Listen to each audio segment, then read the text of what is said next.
అందరికీ నమస్కారం. Welcome to Suman TV. నేను మీ ఆనంద్. ఒక మహిళ, ఒక గృహిణిగా, ఒక తల్లిగా, ఒక ఆటో డ్రైవర్గా తన జీవన విధానాన్ని కొనసాగించుకుంటూ జంగారెడ్డిగూడెం పరిసర ప్రాంతాల్లో ఆటో నడుపుతూ తన యొక్క జీవన విధానాన్ని కొనసాగించుకుంటూ తన కుటుంబ పోషణ కోసం తనని ఆటో డ్రైవింగ్నే ఒక వృత్తిగా ఎంచుకున్న, అలాగే స్త్రీ తలుచుకుంటే ఏదైనా సాధించగలదు, స్త్రీ దేనిలోనూ తక్కువ కాదని నిరూపిస్తూ ఒక ఆటో డ్రైవర్గా తన విధులు నిర్వహిస్తున్న సరస్వతి మన ముందున్నారు. అసలు ఆవిడ ఎందుకు ఈ వృత్తిలోకి రావాల్సి వచ్చింది, ఆవిడ యొక్క నేపథ్యం, ఆవిడ యొక్క అంతరార్థాన్ని మనం తెలుసుకునే ప్రయత్నం చేస్తుంది మీ సుమన్ టీవీ. అమ్మ, చెప్పండి, అసలు మీరు ఈ వృత్తిని ఎంచుకోవడంలో గల ఉద్దేశం ఏంటి? నమస్తే అండి, నా పేరు సరస్వతి, మాది జంగారెడ్డిగూడెం. నీ వృత్తిని ఎంచుకోవడం అంటే నేను స్టార్టింగ్ అయితే ఆటోని తోలాలి అని అయితే స్టార్ట్ చేయలేదండి. మా ఆయన గారికి హెల్ప్ఫుల్గా ఉండాలి, కుటుంబం అంటే ఒక్కళ్ళ సంపాదనతో ఎదరికెళ్ళేది కాదు ఈ రోజుల్లో. అందుకే మా ఆయన గారికి చేదోడు వదలోడుగా ఉండాలి, ఆయన కష్టంలో నా కష్టం ఒక రూపాయి తోడయ్యి పిల్లల చదువులోను మా ఇంటి పోషణలోను ప్రతి దాంట్లోనూ మేము ముందుకు సాగాలని ఏదో ఒక పని చేయాలనుకున్నాను. అలా స్టార్ట్ చేయాలనుకున్నా. నేను ఇంటర్ చదివానండి. నా ఇంటర్ క్వాలిఫికేషన్తో ఏ జాబు రాదు, ఏ పని కూడా సెట్ అవ్వదు. మా పిల్లలు చిన్నవాళ్ళండి. మా పిల్లల్ని స్కూల్కి పంపించి నేను వాళ్ళు మళ్ళీ సాయంత్రం వచ్చే టైంకి ఏ పనికి వెళ్ళినా నేను రాలేను. కాబట్టి సొంతంగా ఏదైనా పని చేసుకోవాలని నిర్ణయించుకున్నాను. నా నిర్ణయంకి మా ఆయనగారు సపోర్ట్ చేస్తూ నాకు ఆటో డ్రైవింగ్ నేర్పించారండి. నేర్పించిన తర్వాత నా డ్రైవింగ్ చూసి పర్వాలేదు తోలగలవు అనేసి మా ఆయనగారు సపోర్ట్ చేశారు. అందుకే నేను ఇక ఆటో ఫీల్డ్ ఎంచుకున్నాను. అంటే మీకు మీ ఆయన గారే మీకు ఆటో నడపడం నేర్పించారా? మా గురువు గారే మా ఆయన. అవునా? అయితే ఇప్పుడు మీకు ఇప్పుడు అంటే జనరల్గా ఇప్పుడు ఆటో అనగానే కొంచెం మాస్, జనరల్గా జెంట్స్ ఎక్కువగా ఉంటారు, పైగా ఆన్ రోడ్ లైఫ్ లీడ్ చేయాలి కాబట్టి మీకు ఎప్పుడు అది మొహమాటంగా కానీ? నాకు అలా ఫేస్ చేయాలన్న మొహమాటం అయితే అనిపించలేదండి. కాకపోతే నేను ఆటో స్టార్ట్ చేసిన కొత్తలో ఆటో నేను తోలుతుంటే అమ్మో ఈ అమ్మాయి తోలిద్దా అని అన్నప్పుడు నాకు కొద్దిగా బాధ అనిపించింది. తోలగలదా లేదా అనేసి లేడీసే ఆటో దాకా వచ్చి అమ్మో అమ్మాయి ఎలా తోలొద్దని స్టార్టింగ్లో జడిసారండి. కానీ తర్వాత నేను ఆటో తోలిన తర్వాత నాకు లేడీస్ సపోర్టే ఎక్కువ దొరికింది. ఎప్పుడు భయం అనిపించలేదా రోడ్డు మీద? అంటే ఐ మీన్ నడిపేటప్పుడు కానీ ట్రావెలింగ్? లేదండి, నన్ను మోటివేట్ చేసిన మా హస్బెండ్ వల్ల నాకు ఎప్పుడు బయటికి వెళ్ళినప్పుడు భయం అనిపించలేదండి. మా ఆయన గారు ఆటో ఫీల్డే కాబట్టి నేను బయటికి వెళ్ళాను. నేను స్టార్టింగ్లో కొన్ని నాకు ఒడిదుడుకులు ఎదురైనప్పుడు మా ఆయన గారు ఒకటే అన్నారు, నా ఫీల్డ్ ఇదే కాబట్టి నీకు ఎక్కడికి వెళ్ళినా సపోర్ట్ ఉంటుంది, నీకు ఎక్కడైనా ఏదైనా ఇబ్బంది అయినా నువ్వే ఆటో ఆపినా నీకు ప్రతి ఒక్కళ్ళు సపోర్ట్గా ఉంటారు, లేడీ అనేసి ఎవరు నిన్ను కించపరచరు, ఆటో వాళ్ళ కష్టం ఆటో వాళ్ళకే తెలుస్తుంది కాబట్టి నిన్ను బాగా సపోర్ట్ చేస్తారని మా ఆయన గారు ఎదురుకు నేర్పించారు. నాకు అటువంటి సపోర్టే దొరికింది. ఉదయం ఎన్ని గంటలకు మొదలవుతారు? నేను ఉదయం 7 గంటలకు స్టార్ట్ అవుతానండి. సుమారుగా ఉదయం 7 గంటల స్టార్ట్. నేను సాయంత్రం 5ంటికి స్కూల్ పిల్లలు ఉంటారండి. 5ంటి గంటలకు స్టార్ట్ అయ్యి 6ంటికి కరెక్ట్గా పిల్లలు ఇంటికి దింపేసి నేను ఇంటికి వెళ్ళిపోతానండి. ఇంకా 6 గంటలకు ప్యాకప్ అండి. ఇంకా 6 గంటల నుంచి ఇంకా పిల్లలు, ఇంకా కుటుంబం, ఇంకా అది చూసుకోవడం. హాస్పిటల్ నుంచి ఎవరన్నా స్కానింగ్ అని ఫోన్ చేస్తే వెళ్తానండి. ఈ ఎన్నాళ్ళు అవుతుంది మీరు ఈ వృత్తిలోకి వచ్చి? నేను ఈ వృత్తిలోకి రావడం కరోనా అందరినీ బాధ పెట్టి ఉండొచ్చండి. కరోనాలో నేను ఆటో నేర్చుకున్నా. ఏ ఏరియాస్ కవర్ చేస్తారు మీరు? నేనండి గవర్నమెంట్ కాలేజ్ ఏరియా నుంచి bus stand, government high school, hospitals, Saint John school, Pratibha school, తప స్కూలు మొత్తం తిరుగుతారు. కుటుంబ నేపథ్యం గురించి చెప్తారా? నాకు 2 పిల్లలండి. పెద్ద బాబు 9th క్లాస్ చదువుతున్నాడు, చిన్న అబ్బాయి 2nd క్లాస్ అండి. నాకు 2 పిల్లలు కూడా బాగా సపోర్ట్ చేస్తారు. ముఖ్యంగా నేను ఆటో నేర్పించేటప్పుడు మా సిస్టర్ కూడా నన్ను బాగా ఎంకరేజ్ చేసింది. మా పిల్లల్ని చూసుకుంటే అక్క నేర్చుకుంటాను అంటున్నావు కాబట్టి నేర్చుకోక్క అంది. అలా నేను ఆటో ఫీల్డ్ ఎదురుకు రాగలిగాను. జనరల్గా చుట్టాలు కూడా ఉంటారు కదా, ఏదో ఒకటి అంటారు సహజంగా. చుట్టాలు అన్నాక ఏంటి ఆటో నడపడం ఏంటనేటటువంటి మాటలు వస్తూ ఉంటాయి ఖచ్చితంగా. అలా మీరు ఎక్కడి నుంచైనా చుట్టాల తరపు నుంచి ఏమన్నా క్రిటిసిజం అనేది ఎదుర్కొన్నారు? కించపరచలేదు కానండి, ఎందుకులే రోడ్డు మీద ఆడపిల్ల ఆటో అని అడిగారండి. రిలేటివ్స్ అడిగారు. ఆ రిలేటివ్స్లోనే నాకు లైసెన్స్ రావడానికి కూడా ఒక వ్యక్తి కారణం అండి. ఇప్పుడు ఏదైనా ఫంక్షన్స్ గట్రా వెళ్ళినప్పుడు అయినా సరే జనరల్గా అనుకుంటారు కదా వాళ్ళ మనసుల్లో ఏదైనా అనేటటువంటి, ఇలా ఎవరన్నా ఏమన్నా అనుకుంటారేమో అన్న ఫీలింగ్ ఎప్పుడైనా మీకు ఏర్పడిందా? లేదండి, నాకు చాలా ఇది సెల్ఫ్ రెస్పెక్ట్గా అనిపించింది. ఆటో తోలడం అనేది నా కష్టార్జితం అనిపించి హ్యాపీగా తోలుతున్నానండి.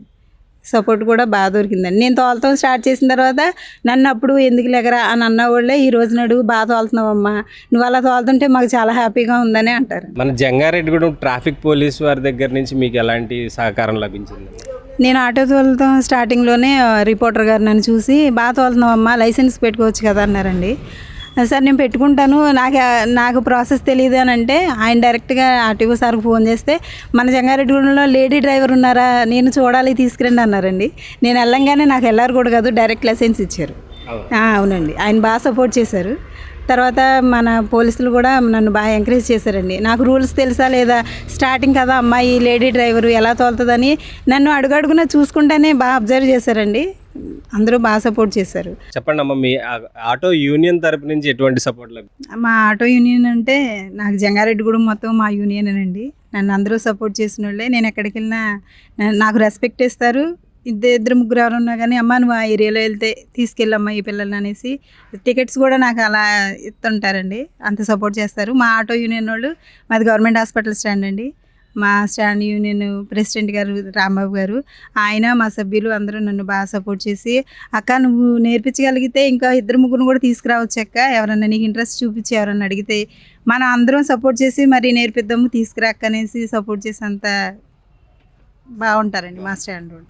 సుమారు ఎంత మీరు ఉదయం నుంచి సాయంత్రం వరకు ఎంత సంపాదిస్తారు? నేను పిల్లల్ని చూసుకుంటూ వెళ్ళాలి కాబట్టి పొద్దున్న పిల్లల్ని చదివేసి పంపిస్తానండి. ఈవినింగ్ ఏదైనా పని ఉంటుంది అనేసి నా జీతానికి తగ్గట్టుగా ఒక 500 అలా తోలుకుని ఆగిపోతానండి. నాకు ఎక్కువగా అంటే జీవన విధానానికి ఎంత అయితే సరిపోతుందో ఇంకా అంతవరకు చేసుకొని ఇంకా ఆగిపోతారు ఇంకా అక్కడితో, అంతే. ఓకే, మీ ఆయన గారు పేరు? మా ఆయన గారి పేరు నాగరాజ్ అండి. ఆయన కూడా ఏమన్నా యూనియన్ ప్రెసిడెంట్గా ఏమన్నా ఉన్నారా లేకపోతే? లేదండి, ఆయన ఆటో డ్రైవ్ చేస్తారు. ఆయన భగత్ సింగ్ సెంటర్లో సభ్యురాలు. ఇప్పుడు మీరు ఆటో తీసుకోవడానికి ఎవరన్నా సహాయం చేయడం, దాతలు సహాయం చేయడం కానీ అలాంటివి ఏమన్నా జరిగిందా మీ సొంత డబ్బులతోనే? లేదండి, దాతలు ఎవరు సహాయం ఎవరైతే చేయలేదండి.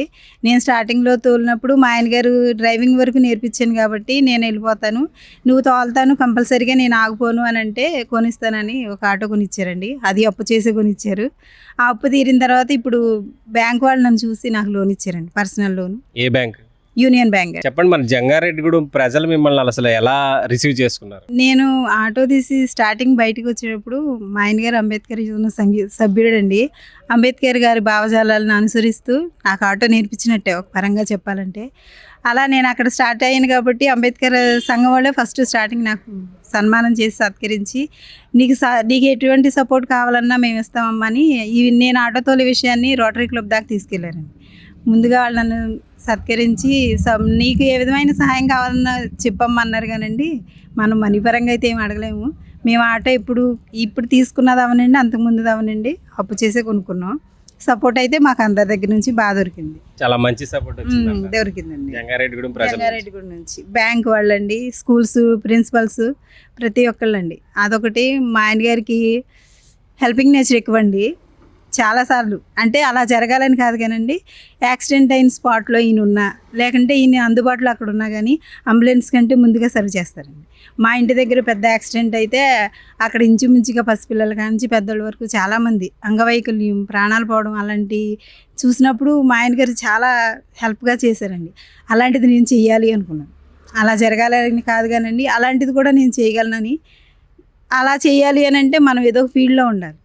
అది నర్సింగ్ అవనండి, ఆటో అవనండి, ఏదైనా మనం హెల్ప్ చేయగలిగిన ఫీల్డ్లో నేను చేయాలని చాలా విషయాల్లో ఇన్స్పైర్ అయ్యాను. అయితే అమ్మ, ఫైనల్గా చెప్పండి, చాలామంది ఆడవారు ఇంట్లో నుంచి బయటకు రావడం అనే కాదు, లేదా అసలు మేమేమీ చేయలేము, మేమేమీ సాధించలేమేమోనన్న భయాల్లో ఆందోళనలో ఉంటారు. అసలు అలాంటి వాళ్ళకి మీరు ఏం చెప్పదలుచుకున్నారు? ఆడవాళ్ళకి నేను చెప్పదలసింది ఒకటేనండి, లేడీస్ తక్కువ అని మన మనసులో అనుకోక్కర్లేదండి, అలాగని మగవారిని కించపరచక్కర్లేదు. మనం కష్టపడాలి అనుకుంటే మనల్ని మించిన శక్తి ఇంకోటి ఉండదు. మనం ఇంట్లోనే ఉండిపోతే మనల్ని మించిన శక్తి మనం అయినప్పుడు, మనం ఇంట్లో ఉండిపోయినప్పుడు ఎదుటి వాళ్ళని మనం ప్రయోజకులు చేయలేమండి. అది మన పిల్లల నుంచి అవనివ్వండి, బయట వాళ్ళ నుంచి అవనండి. మనం బాగా లేడీసే స్ఫూర్తిదాయకంగా ఉండాలి కాబట్టి మనం ఎలాంటి పని అయినా చాలా ధైర్యంగా చేయగలగాలి. నేనేం చేయలేను, నేను చాలా తక్కువ అనుకున్నప్పుడే మనం నిస్సహాయతకి గురవుతాం. కాబట్టి నేను ఏదైనా చేయగలను అని మనం అనుకున్నప్పుడే సమాజాన్ని అయినా మనం మెరుగుపరచగలమని. మరొక విషయం అండి, సుమన్ టీవీ తరపున మహిళగా నేను కోరుకునేది ఒకటే, మన ఆడవాళ్ళు ఏమనుకుంటారంటే ఇంటి దగ్గర ఖాళీయే అని అన్న మాట వచ్చినప్పుడల్లా ఇప్పుడు యూట్యూబ్స్ కూడా చాలా స్క్రోల్ వదులుతున్నారు అనమాట. ఇంటి దగ్గర అంటే మేము చాలా పనులు చేస్తున్నాం కదా, మాకేం తక్కువని అని అంటున్నారు. అదే కాదండి, మనం ఆడవాళ్ళని చేయదలిస్తే మనం చేయలేని పని అంటూ ఏమీ లేదు. కాబట్టి మనం బయటికి వెళ్ళి మన మన మన వంతుగా మనం స్ఫూర్తిదాయకంగా ఉంటూ ఎంతోమందిని ముందుకు నడిపించేలాగా మన స్త్రీ ఉండాలని సుమన్ టీవీ తరపున కోరుకుంటాం. ఇంకొకటండి, మన స్త్రీ కష్టపడాలి, బయటికి రావాలని నేను ఇప్పటివరకు చెప్పాను. కానీ దానికి సపోర్ట్ ఉండాలండి. కుటుంబం నుంచి, మా హస్బెండ్ నుంచి, బ్రదర్ నుంచి ఏదో ఒక రూపంలో సపోర్ట్ ఉంటేనే బయటికి రాగలుగుతారు. కాబట్టి అటువంటి సపోర్ట్ని ప్రతి ఒక్కళ్ళు ఇచ్చి వాళ్ళ యొక్క ఉద్దేశం ఏంటో, వాళ్ళ భావజాలు, వాళ్ళ ఇష్టాలని గౌరవించి మేము పలాంది చేయగలుగుతాము అని అన్నప్పుడు ఎంతో కొంత కొంచెమైనా సపోర్ట్ ఇచ్చి వాళ్ళని ముందుకు నడిపిస్తే మేము ఎదరికి రాగలుగుతామండి. అలా రాగలిగిన వాళ్ళలో నేను ఒకదాన్ని, నేను ఎగ్జాంపుల్ అండి. అందుకు మా ఆయన గారికి, నన్ను సపోర్ట్ చేసినటువంటి ప్రతి ఒక్కళ్ళకి థ్యాంక్స్ చెప్తున్నానండి సుమన్ టీవీ తరఫున. మా బావగారు చాలా సపోర్టివ్గా ఉన్నారండి మా అక్కకి. ఆవిడ్ని ప్రతి విషయంలోనూ ఎంకరేజ్ చేశారు. ప్రతి ఒక్కళ్ళు కూడా మా అక్కని చూసి నేర్చుకోవాలి. మా అక్కనే కాదండి, ప్రతి ఒక్కళ్ళు కూడా ఎవరో ఒకరికి ఏదో ఒక టాలెంట్ ఉంటుంది, దాన్ని బయట పెట్టి ఇంట్లో వాళ్ళ సపోర్ట్తో ఏదైనా సాధించవచ్చు. చూశారు కదా, ఒక మహిళ తలుచుకుంటే ఏదైనా సాధించగలదనడానికి ఒక బెస్ట్ ఎగ్జాంపుల్ మన సరస్వతి. కెమెరామెన్ దిలీప్తో మీ Anand. Thank you Suman TV.